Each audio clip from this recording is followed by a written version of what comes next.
Many months of high unemployment, plant closings, layoffs, and dwindling tax revenues have prompted a look-see by this interim committee. At this first meeting, Chairman Senator Bill Smith of Huntsville encouraged the members to begin thinking of goals for the committee to pursue. To help them along with that, Dr. Matt Portera of the University of Alabama discussed the governor's task force report on industrial and technical development. The report says Alabama's industrial expansion efforts are hampered by a poor state image, a weakened system of education, the need for industrial diversity, an underdeveloped transportation system, a scarcity of cultural amenities, and poor public services in several areas. Senator Smith says there's a good reason to take an intense interest in attracting industry. Because we've really never had the kind of problem we've got today with the unemployment situation and the economic conditions that we find this state in. As far as I'm concerned, I think most of the legislators feel this way. It's probably the #1 problem in this state. And if we start solving that problem, there's a lot of other problems that are going to go away. People worry, for instance, about the state revenue coming in for education and for mental health and all these other programs. And those would be helped considerably if the economic climate in this state was better than what it is. The committee's next briefing is from officials of the Alabama Development Office. Dennis Latham, WSFA TV News.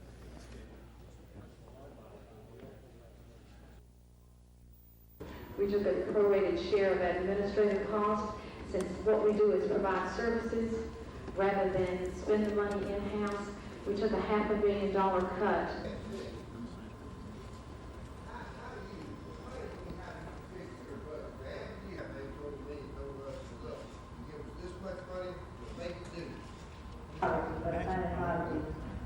Qualify in Alabama for Medicaid.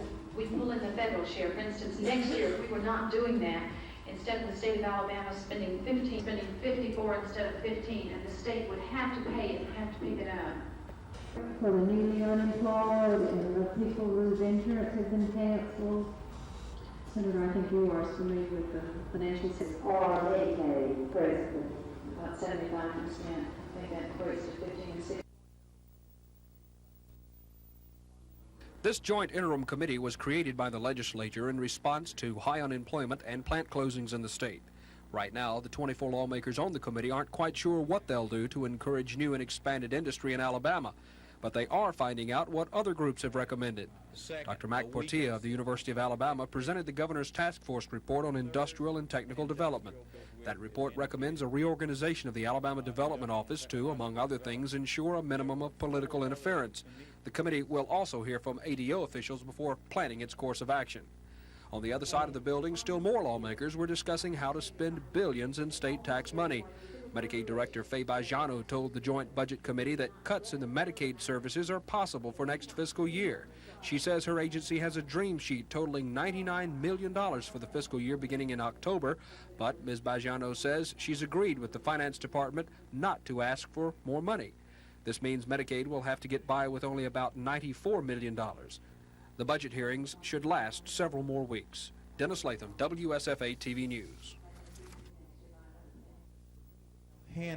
Montgomery City Councilman Donald Watkins presented the council with what he calls a preliminary report of an investigation he's been conducting into the incident in Madison Park, and he renewed accusations that 8 of 11 people being held in the city jail have been beaten during police interrogation. I want the names of each person who interrogated the 8 folks who were detained.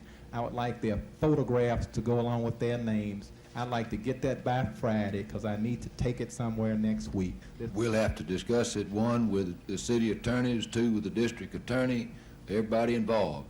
Councilman Joe Reed also had questions for Police Chief Charles Swindle about how the people charged in the case have been treated in jail.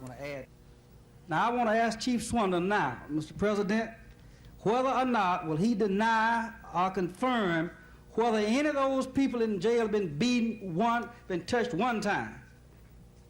I want to know. Chief Swindle. I have asked, I have no knowledge. Our investigation reveals, in my opinion, that no one was beaten in the city jail or by any other police officer at any place in time involving this incident the past Monday night.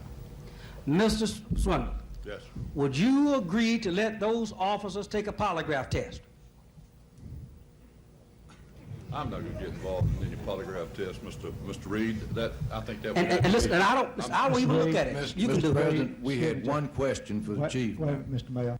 But Councilwoman Elise Reynolds took some exception to Mr. Reed's and Mr. Watkins' comments.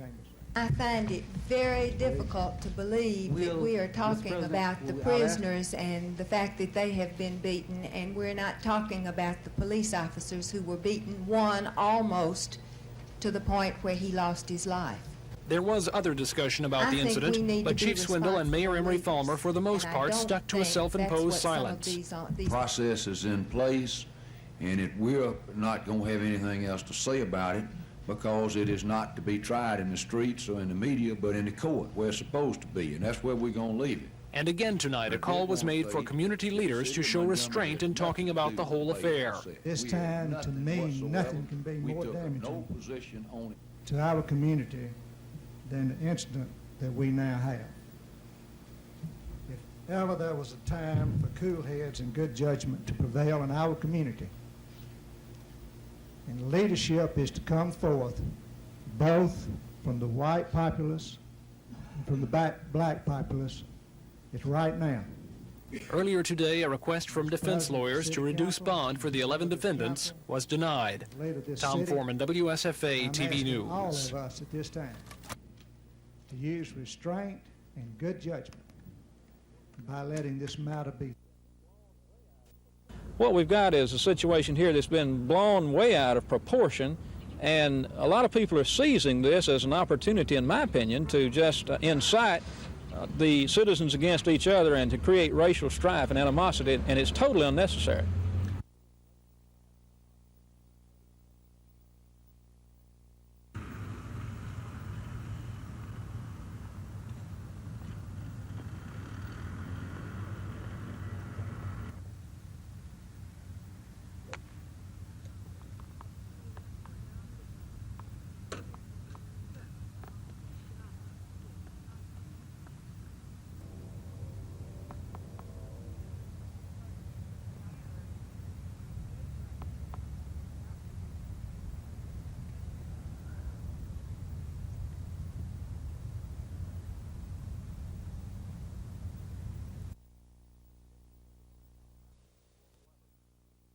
The traditional way to vote in Alabama is to pull the lever, but now times may allow you to color in the box. The legislature recently approved the possible switchover to electronic devices.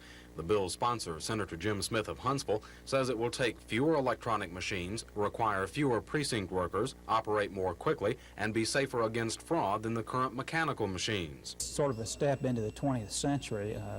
There are only about 10 states now that do not allow the use of electronic equipment.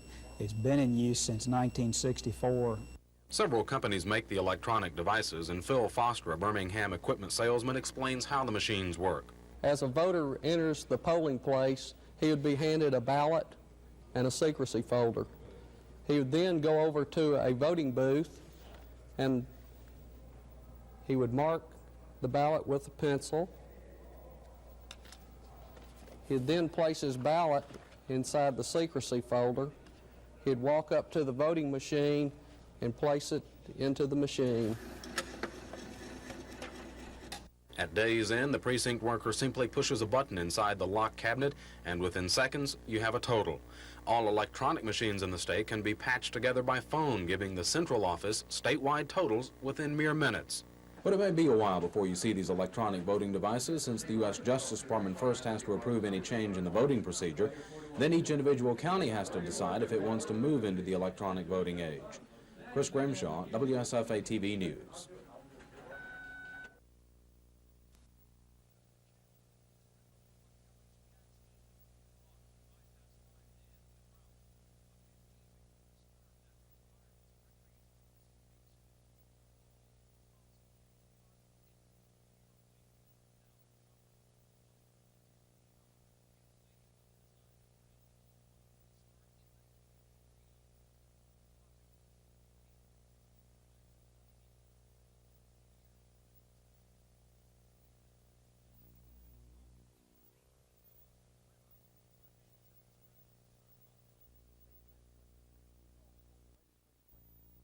State Finance Director Henry Stegall told a legislative budget committee that the state needs about $29 million in new money next fiscal year, or else reduce general fund agencies from current prorated levels. He says the recent increase in oil severance tax isn't bringing in the money expected, and the bright economic outlook is dulling the state's revenue prospects. At the present time, declining interest rates and a very unstable oil climate cause concern. At today's level, for each 0.5% drop in interest rates, the cost to the general fund on an annualized basis is approximately $2 million. For each $1 per barrel reduction in the price of oil at the wellhead, production privilege taxes are reduced by approximately $2.5 million. Mr. Stegall says one way to combat the expected money shortage is to cut state services even more, but he says the governor doesn't want services to the poor and needy to suffer. Mr. Stegall says the governor plans to resell the $520 million bond issue from the oil and gas windfall. If this can successfully be done, then we can come up with some of this money. He says they'll have a better idea of just how much money will be available from the bond resale by the time the legislature meets in regular session next month. Dennis Latham, WSFA TV News at the Capitol. Association, we feel like we're some of the first people that should be involved because they can answer a lot of the questions and questions in the state would have in all that job. Because he from the governor, where he had some people that come in to talk with him, and he sent them immediately over to us. Those people that used to be in an enviable position with the Wallace Cable Act, foreign financing, the site. They have a preconceived idea of Alabama. Once they get here and they see our people, they see the cultural things that we have to offer, they see the resources that are available to them, the image changes completely.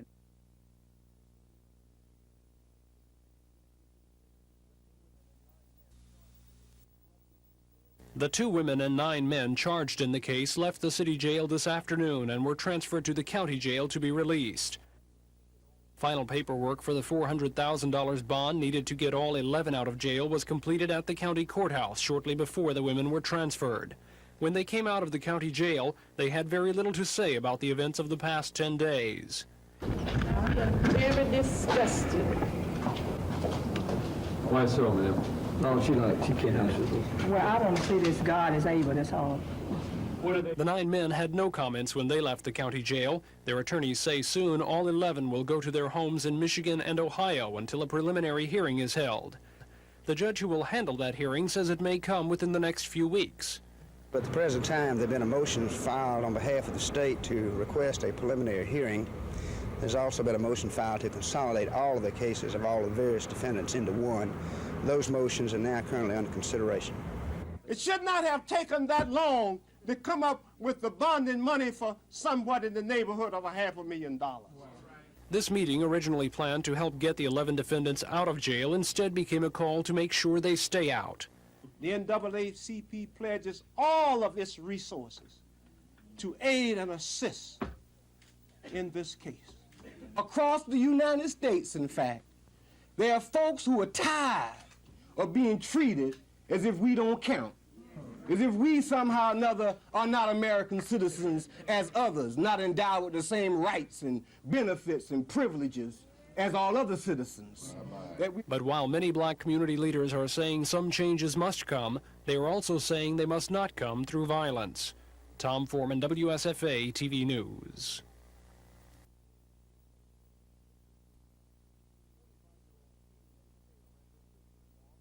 45-year-old Katie Mae Taylor and her sister-in-law, 44-year-old Lily Bell Taylor, were the first of the 11 defendants taken out of the city jail to be transferred to the county jail for release.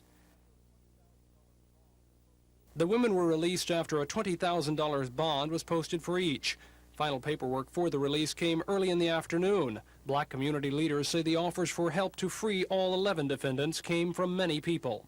We're getting a cross-section of support from the community to include the signing of the property bond to release these people, even in view of the excessive bond that was set by a local judge here recently. And I've had a number of calls from the white community who were very concerned that these people get out of jail because there was no need for them to just remain in jail. After final paperwork was completed at the county, the two women were released. They had little to say except they are glad to be out and not happy about what has happened. I'm very disgusted. Why so, ma'am? No, she can't answer this. Well, I want to see this God is able, that's all. Black leaders who led the women away from the jail say they hope current concern over the whole affair in Madison Park can make some things change. Positive changes where black citizens in the Montgomery community will be treated equal and fair as anyone else. We are not asking to be treated special. We just want to be treated as any other American citizen and citizen of Montgomery that pay taxes to support this government. The 9 men charged in the case were transferred from the city jail after both women had left the county jail. When they arrived at the county courthouse, they were hurried up to the jail where final processing took more than an hour. In the 10 days that have passed since the Madison Park incident, considerable attention has been focused on both what happened that night and what will happen when it all comes to trial.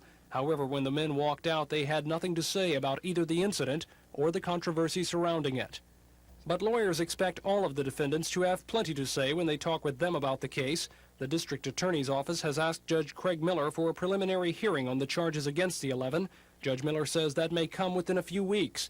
Meanwhile, defense attorneys say after the 11 have talked with them, they'll be sent back to their homes in Michigan and Ohio until they are needed again. Tom Foreman, WSFA TV News. The people honored today don't work for awards or recognition. They stand out for their tireless efforts behind the scenes of many volunteer or community programs. Lieutenant Colonel Joe Keenan of Montgomery has been described as father, brother, and friend to the children of the Father Purcell Exceptional Center. John Neal of Montgomery works with many volunteer groups despite his own disabilities. Rosa Witt of Orville dedicates her time to the senior citizens of Dallas County. And the winner of the 1983 Jefferson Award, Gertha Wilkerson of Tuskegee, has spent most of her 71 years as a nurse and midwife in rural Macon County. I'm not working for no praises, but you're supposed to reach out and help people. And then you feel good helping people. Mrs. Wilkerson also helped bring running water to many of Tuskegee's poor residents. See, because the people, when I would wash my hands, it would seem as though I hadn't had any water on my hands because of the color of it. The bronze medallion Mrs. Wilkerson received today is inscribed in recognition of outstanding public service. Susan Silvernail, WSFA TV News. Finance Director Henry Stegall says unless the new revenue is found, general fund agencies will face more cuts next fiscal year to levels below their current prorated amounts. He says part of the problem is a small projected increase in state revenues next fiscal year.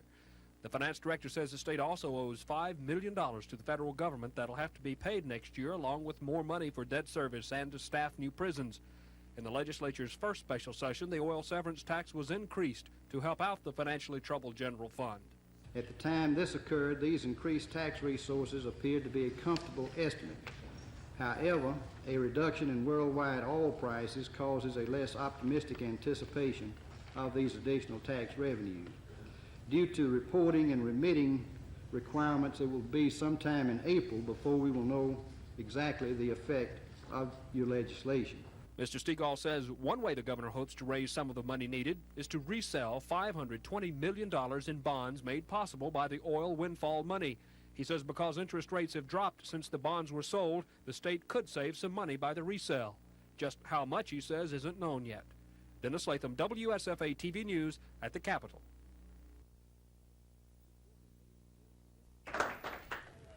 Ms. Wilkerson is the winner of this year's Jefferson Award. She was nominated for... They aren't honored, and they are...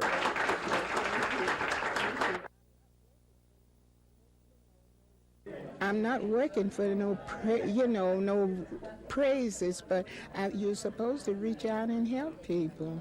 And then you feel good helping people. We'll mention a few. The Red...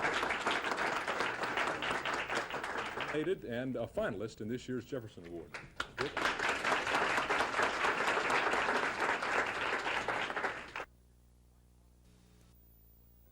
second-round leader Nancy White parlayed a one-shot lead into a 7-stroke win at the $10,000 Alabama Women's Open.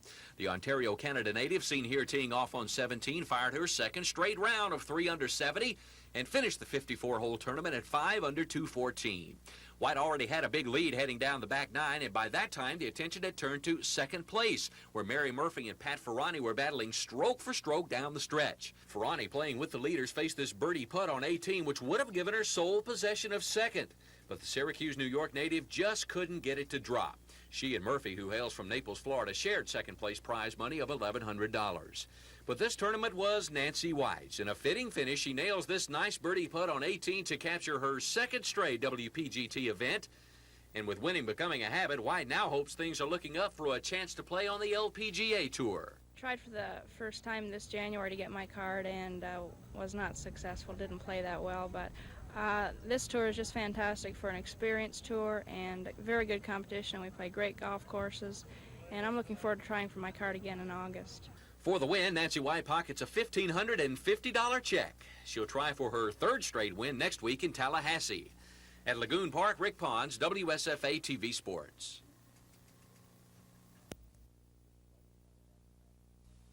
No, I don't think it's good to play anybody back-to-back this way, but Sonny and I both have to do it, so we don't have any choice. I'm just like Wimp. I'd rather play anybody else, to tell you the truth. But I'm sure he doesn't want to play Auburn, and Auburn doesn't want to play Alabama, but that's who we drew, so it'd be a good ball game. It always is when we play. It's going to be a very close game, but I'd prefer to play Eckerd myself. Sure, it'll be a very intense game. Auburn's big and strong and physical, and it'll be tough on the boards as all Auburn, Alabama games are. We can't allow Ennis Watley to just get the ball to as many people as he did so many times. And I thought Mike Davis is just super tonight, really. You know, that's a real big challenge, playing Auburn over again. Any other team, it'd probably be pretty bad to have to do that, but because it's Auburn, I don't think it's that much pressure because the game means so much. I think they really deserve to win today, and I think if we play like we did today, we'll win Thursday because they can't shoot that well from the field.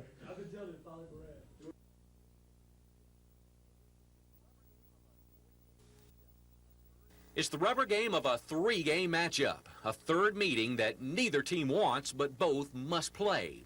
Just this past Sunday, Alabama evened the regular season series with Auburn with its 8-point victory in Tuscaloosa. Now, just 4 days later, the bitter rivals must go at it again in the first round of the Southeastern Conference Tournament. The sooner to get them out of the way, the better, that's what I say. It's going to be another tough game, but I feel we play up to our capabilities. We have a good chance of winning the game. We feel like we can win the ball game.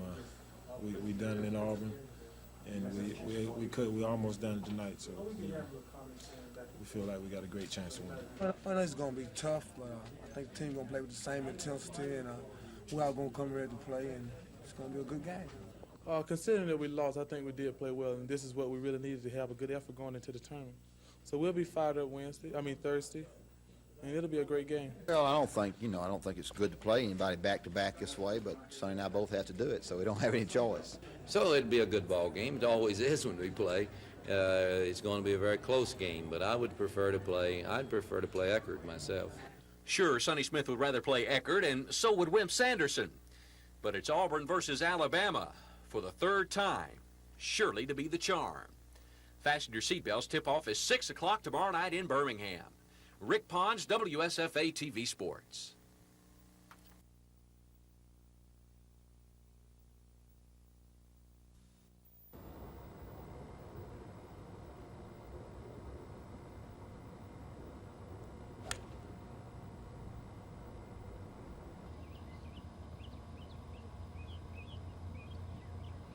Go. Get up. Get in there.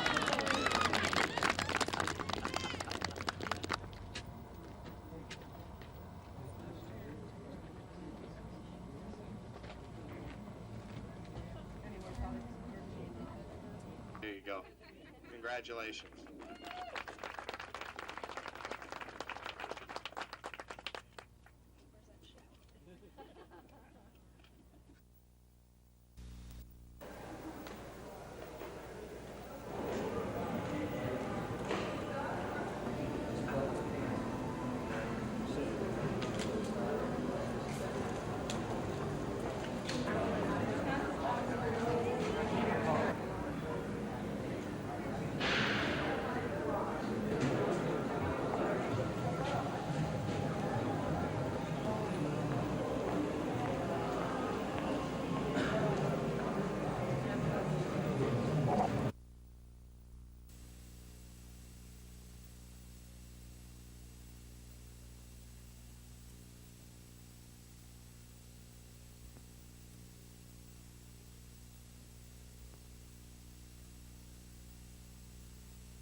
And a very important event that's scheduled for the family this weekend is the marriage of his youngest daughter.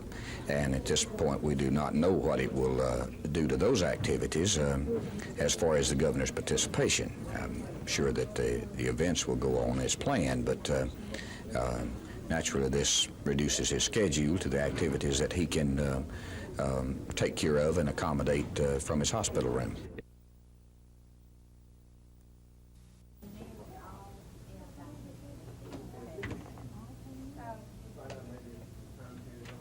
On the way from the office back to the mansion, the governor had what he described as an unusual feeling and came by the emergency room because the emergency room is closely adjacent to or in the proximity to Dr. Hutchinson's office. He visited with the doctor there for a short period of time and then went on home. The reaction at that point, Dr. Hutchinson said, was from medication that the governor had been receiving for treatment of his bowels. And he had a follow-up visit scheduled, which had been scheduled for some time with the doctor this morning. And at that time, the governor and Dr. Hutchinson jointly made the decision that he should come back into the hospital for observation.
He turned into a car dealer there in Troy and went through the parking lot and took off running from us. We went down several Troy streets before we finally hit 231. During that time, he tried to run several vehicles off the road, hit one of our ABC agents' cars there in Troy, and did some extensive damage to his vehicle.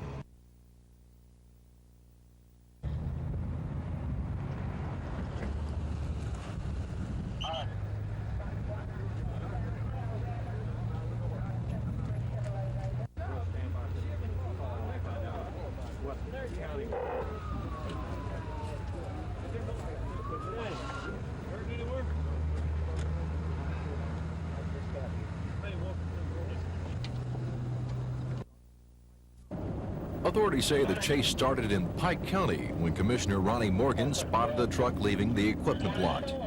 Pike County Deputy Sheriff Ren Anderson says the chase went through Troy and up Highway 231 toward Montgomery. During that time, he tried to run several vehicles off the road, hit one of our ABC agents' cars there in Troy, and did some extensive damage to his vehicle. Troy Police, State Troopers, Montgomery Police, and Pike County Sheriff's deputies were all involved in the pursuit that reached speeds in excess of 70 miles an hour. Just moments before the truck reached the Montgomery city limits, the driver lost control of the vehicle, and the truck flipped over twice before coming to a stop. The youth was treated on the scene by paramedics and taken to a local hospital for further treatment. Authorities say the 16-year-old was a runaway from a Pike County orphanage, and the case remains under investigation by officials. Don Phelps, WSFA TV News. The ground surrounding the Air Command and Staff College looked more like a miniature battlefield than a college campus, especially not an Air Force campus. There were mortars, machine guns, rocket launchers, and a few things that looked like they belong in a Star Wars movie. The Air Force makes up the majority of the student body of the college, but Army, Navy, and Marine officers also attend the school. Today was the Army's turn to teach the Flyboys how they do things and to get in a little good-natured ribbing. Well, as you can see, we had a television crew that is here now, but they just happened to be at the airfield at the time Colonel Garber was. While the Army briefing may be lighthearted, its content was serious. The students attending the school were briefed on the latest weapons in the Army arsenal and how they're used in a combat situation.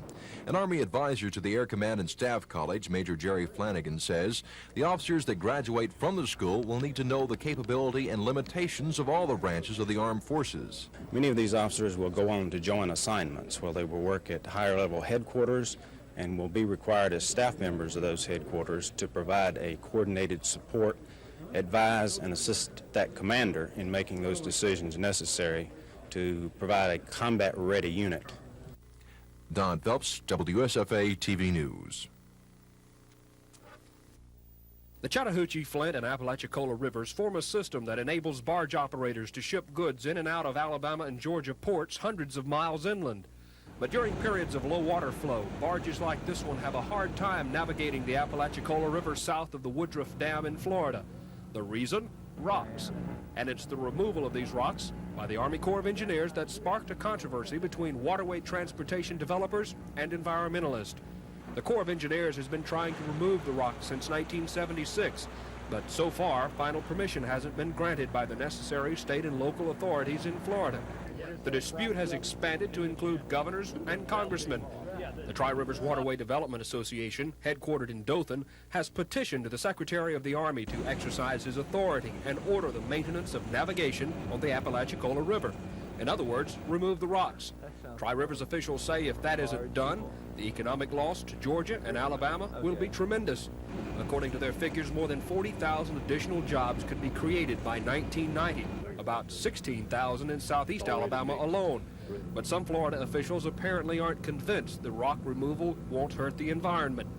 Governor Wallace has written to the Secretary of the Army in support of the petition, as have other state and local officials. But the Assistant Secretary of the Army is giving Florida officials an opportunity to resolve the issue. Governors Harris, Graham, and Wallace plan a meeting in Montgomery next week to discuss interstate water management, including rock removal on the Apalachicola River. Dennis Latham, WSFA TV News.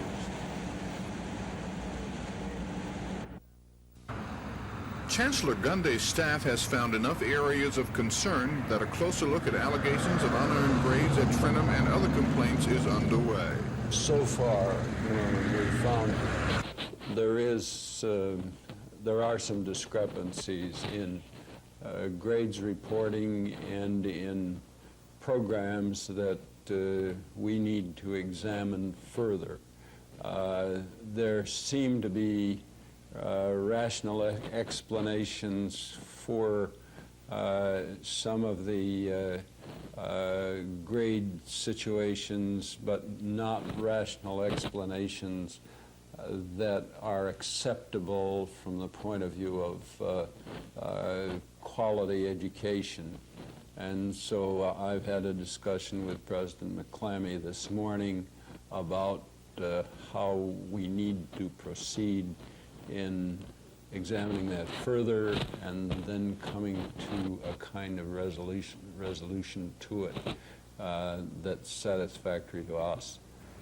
Chancellor Gunday says he can't say at this point how long it'll be before a complete report on findings at Trenton will be available. This is Norman Lumpkin, WSFA TV News reporting. Are exclusively from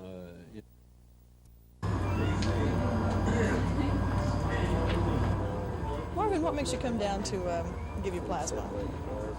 I don't know. I just came down today just to need the money, really, for the day. So, have you done this before? Yeah, it's been about 3 years since I've been down here. Selling blood. The idea isn't very appealing. It's generally associated with the homeless, jobless, and alcoholics, just trying to make it one day at a time.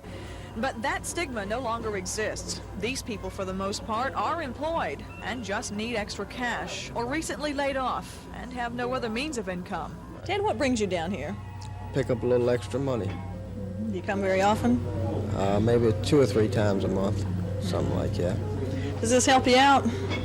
Yeah, times are hard now. You need every dime you can get. Tim Atheny runs Montgomery's Plasma Center. During the last year, he says business has picked up by about 30%. About how many people come in daily? It averages out to 100 a day. Donors are allowed 2 visits a week at $8 a shot. And it's not really blood they're selling, but plasma. And once the plasma is drained off the top of the collection bag, the blood is returned to the donor. Gina Gregory, WSFA TV News. In this, and we look forward to your being with us at Auburn for many years to come to enjoy the benefits of this. I hope to be around for many years to come. And I thank y'all. Would you care to make any additional comments, or you want to? Well, he's going to have to leave shortly. He has a flight going to Florida. View of the situation like it is now, that Auburn needs a lift and needs help, and so we increased it to 2 million. In the total of the work of that institution, as and I thank y'all. Would you care to make any additional comments, or you want to? Well, young man, then they said that Alvin Holmes and Joe Reed and all the Baptist church, it was not a black man who bombed and harmed people in this country and do in the state of Alabama. But I'm the Honorable Morris Dean, who was and we oppose to Bob. You look good tonight. Got to go. And as I close, register to vote, you ought to leave this church right now. You don't need to be. You contribute something to bringing about a change. If you are not registered already, you do that. Thank you very much.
We were playing pretty well. Just that we had a few things happen to us down the stretch that didn't work out.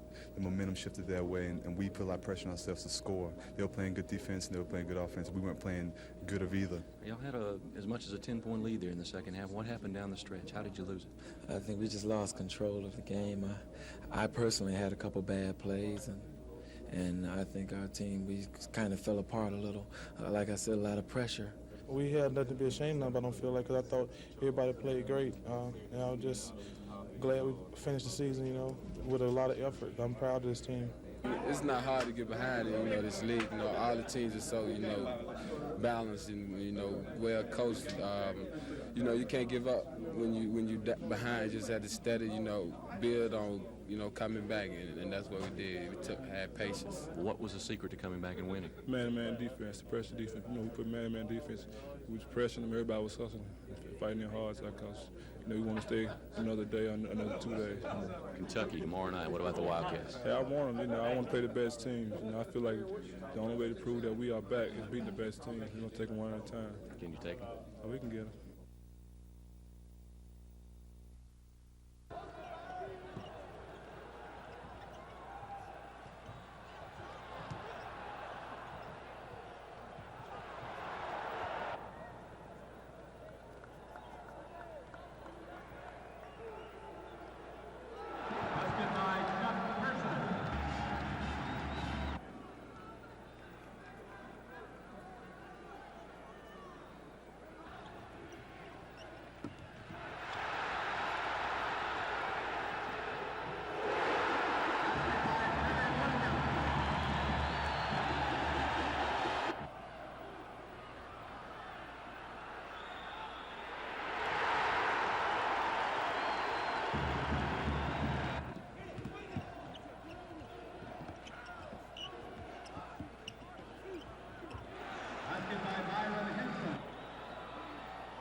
the things that are necessary to achieve.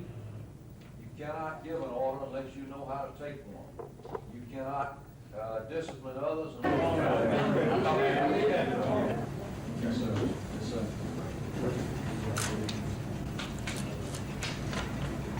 Being promoted from sergeant to lieutenant is David L. Catcher. Almost called that French.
As soon as they go and take the polygraph test, 11, as to why they beat 2 Montgomery police officers within an inch of their life and got one over there laying close to death now, and find out what made them do that, then we'll talk about whether 2 police officers take one or not.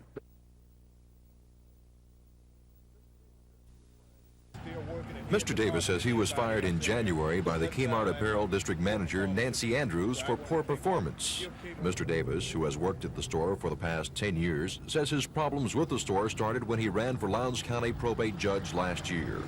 I just believe that it's prejudice on the part of Ms. Nancy Andrews and hatred, resentment for the fact that I had the guts to stand up and run against Harold Hammond of Lowndes County.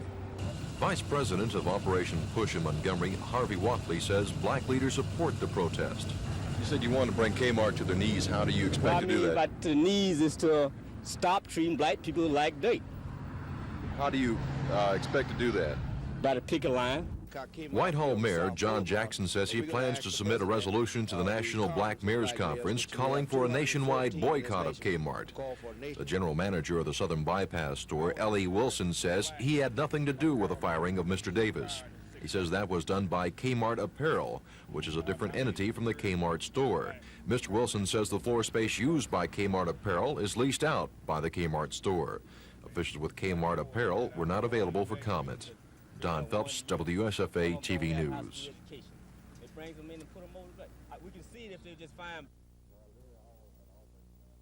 Well, we're all at Auburn, and I'm sure all of our Auburn family away from Auburn exhilarated about the gift we announced yesterday from Mr. Goodwin of slightly more than $2 million that will have an impact across a number of departments and several schools, and this moves us a giant step forward.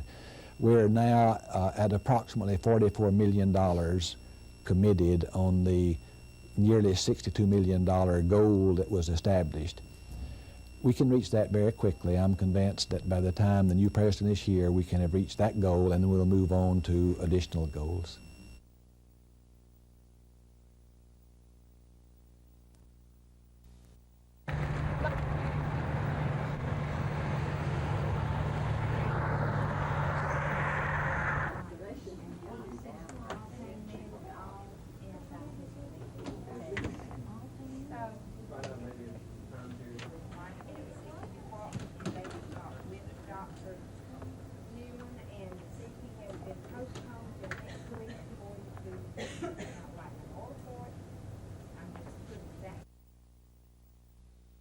HHY, we have with us this morning Mayor Farmer. We mentioned earlier in the week that he would be our guest this morning on a special edition of the Talk Line. The city of Montgomery is going to act responsibly, and we're going to take the case to court where disputes of facts are supposed to be settled. And that's where we'll try our case. We'll present it to the grand jury. A preliminary hearing has been set for March the 22nd. From there, You'll probably go on to court, to circuit court from there. And that's the responsible place for people to settle issues of fact. And that's where we're going to try our case, not in the streets. Okay, let's go back to the phone. All right. Good morning. You're on the air. Yes.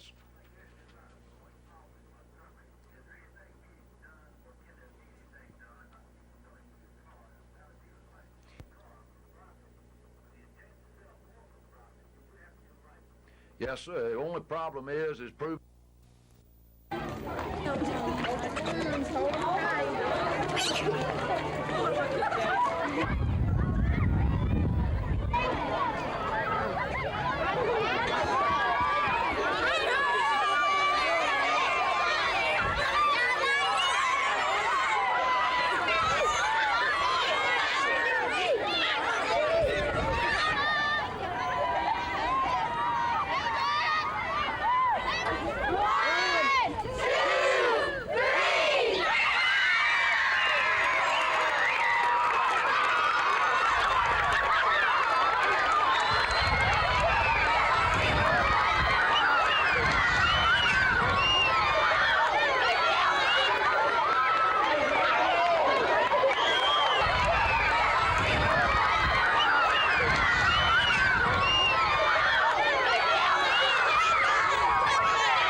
The men in this room are looking at markings created by a polygraph, a machine used to figure out if a person is lying or telling the truth by measuring physiological changes.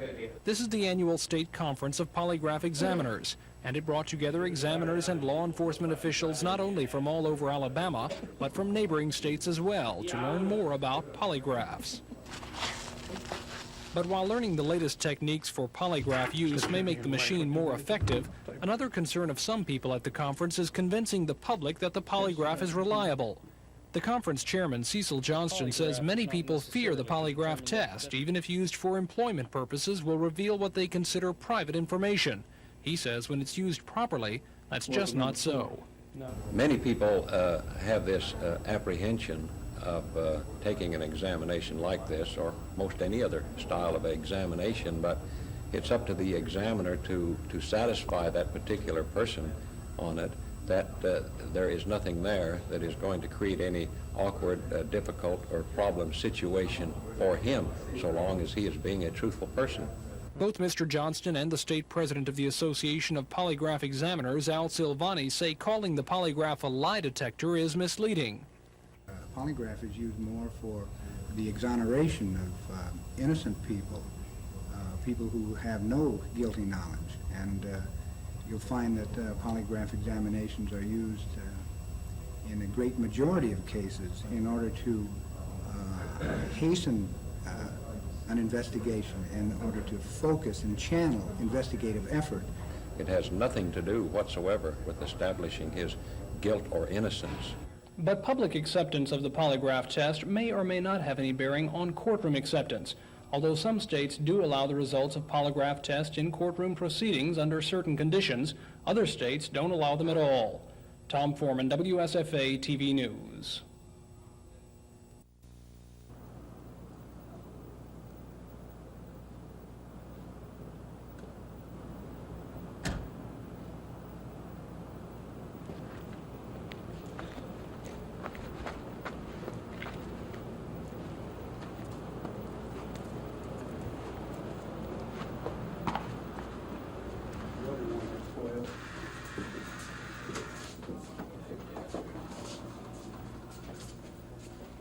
Hi, Brandon.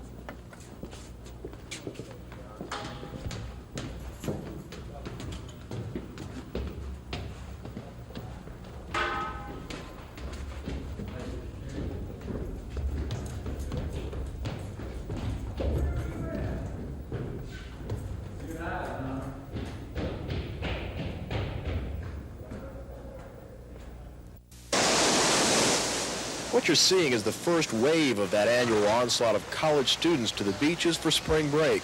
Fort Walton Beach has become a mecca which draws thousands in early March from Alabama to Texas and points north, all with the goal of turning as pink as possible in the Florida sun.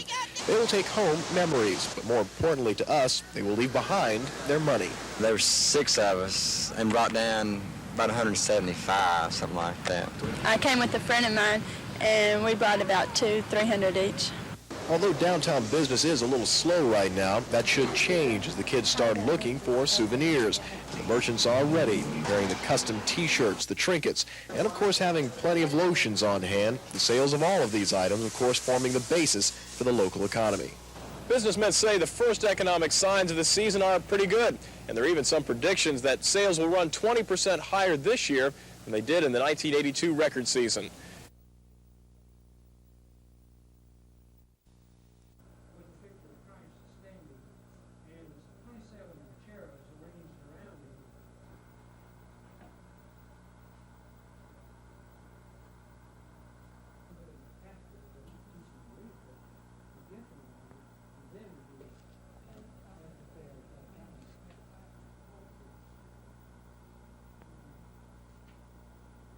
Well, I have learned that the Bible can't be put down satisfactorily. It can't be stopped. There are all kinds of forms and manners in which it can be continued in the hands of people who want it, and that they do want it. In Africa and South Vietnam, places like this, we saw crowds clamoring for copies of the Bible once they heard the story in it.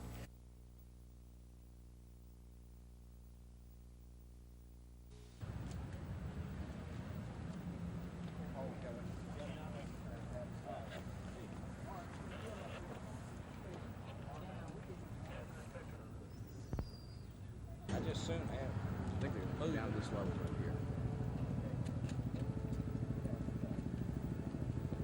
Stop about halfway down. Leave about halfway down. Come on down. Come on down. Come on down another. Give her a hug for us. There you go. Good. That's great.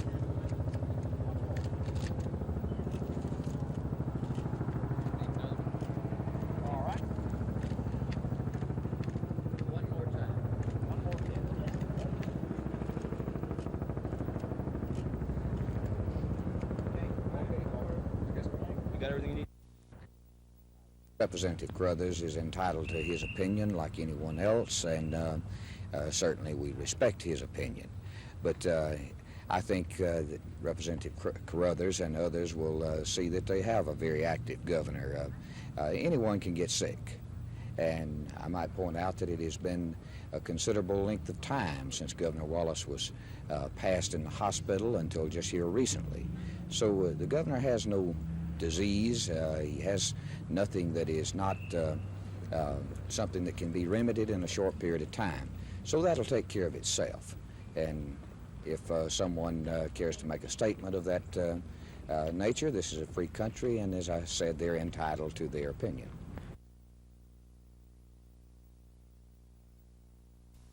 Hurt to Watley. Watley takes it in against Minifield, puts it up and in. Basket. It was 14 at one time, and he can cut it to 3. Doesn't get it.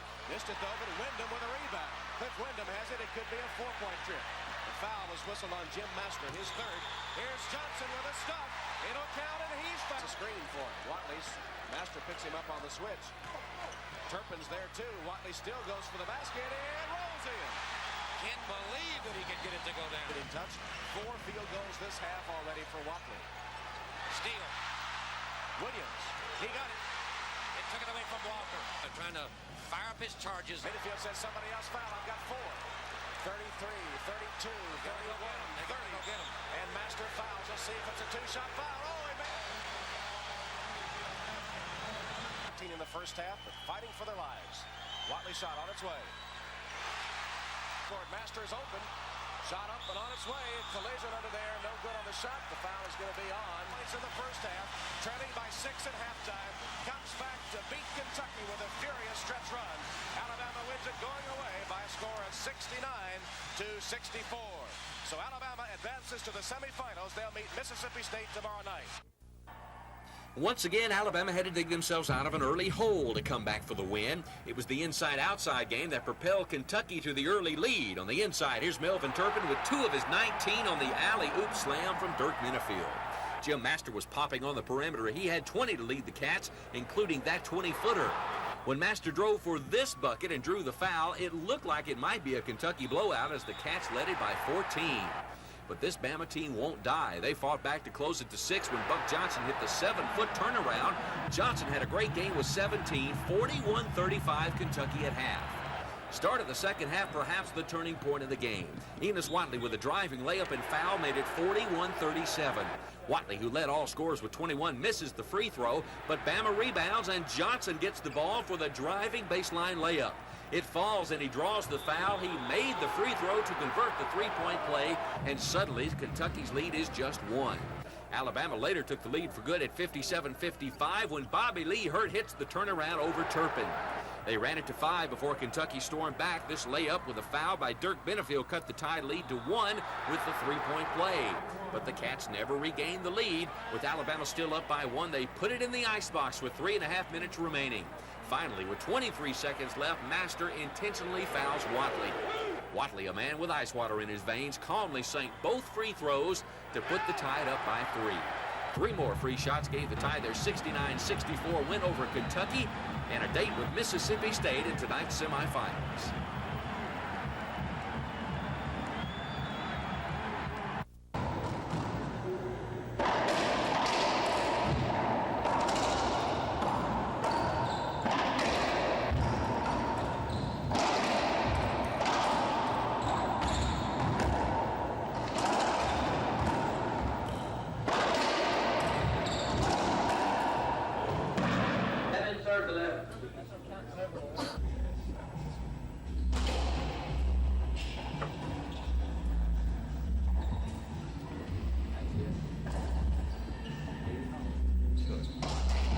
Yeah.